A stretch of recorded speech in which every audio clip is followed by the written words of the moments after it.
All right, now let's do our crappy culture.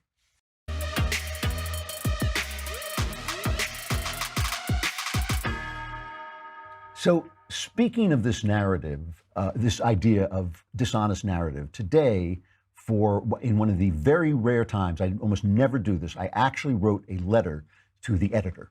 In this case, the editor of the Wall Street Journal, which is a paper I like very much. But recently, the New York Times ran a story where they said the editor-in-chief, Gerard Baker, told his staff to get rid of commentary dressed up as news reporting and stick to the reporting. Today, a story that is a textbook case in dishonest reporting was in the Wall Street Journal in their international section. The headline was "Germany's Booming Economy Leaves Female Workers Behind." It was written by Nina Adams and Andrea Thomas. Now, listen to this. I'm going to do this as quickly as possible because I could do it with every line of the piece, but I'll just take one little part of it. In the last 5 years, Germany's booming economy has created so many jobs that it has made unemployment almost a thing of the past. But one group has been left by the wayside: women. In a country governed by a female chancellor for more than a decade, women remain comparatively underemployed and underpaid, a trend that economists say is already holding back the country's growth, exacerbating its skill shortages, and leaving some scrambling to make ends meet in retirement. Now, we've just heard that Germany has a booming economy, so the problem is all in the minds of experts, but still, what exactly is driving so many German women away from full-time employment? Motherhood is one main factor. The scarcity of childcare in Germany plays a crucial role in limiting women to part-time work, an undefended assertion, right? Since there is more demand than supply for kindergarten spots for toddlers, and the school day for elementary-age children tends to end at 1:30 p.m. So they tell you, these reporters tell us, that the scarcity of childcare is why these mothers are staying home. Then they go on. It says, even well-meaning laws designed to boost Germany's birth rates, right, are keeping women at home.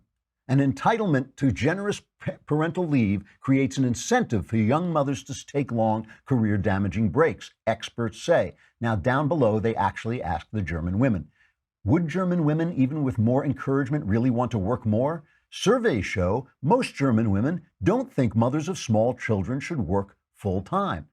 They're doing what they think is right. And then these are the reporters speaking. Indeed, a stubborn stigma still adheres to working moms in Germany. Stubborn stigma is feminist talk for the truth.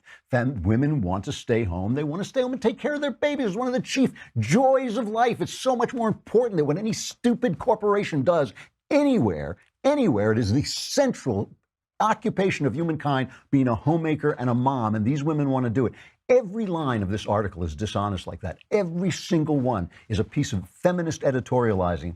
The editor should go down to those women's desks and put them on obits for the next 6 weeks until they learn how to be reporters instead of opinion mongers. That this is happening at the Wall Street Journal, which is usually the grown-up paper in town, is really sad. And it's part of what is happening with this idea that these people are there to create a narrative, not to sell the facts. And all I can say is we should stick to the facts, but we should also learn to use the facts to create good narratives so that people understand what we're talking about in emotional as well as in intellectual terms.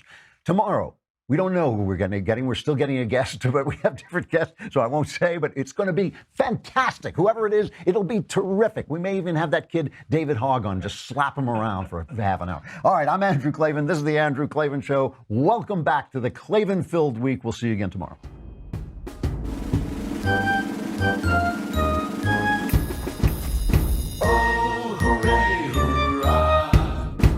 The Andrew Klavan Show is produced by Robert Sterling. Executive producer, Jeremy Boring. Senior producer, Jonathan Hay. Our supervising producer is Mathis Glover. Technical producer, Austin Stevens. Edited by Alex Zingaro. Audio is mixed by Mike Cormina. Hair and makeup is by Jesua Alvera. And our animations are by Cynthia Angulo and Jacob Jackson. The Andrew Klavan Show is a Daily Wire Forward Publishing production. Copyright Forward Publishing 2018.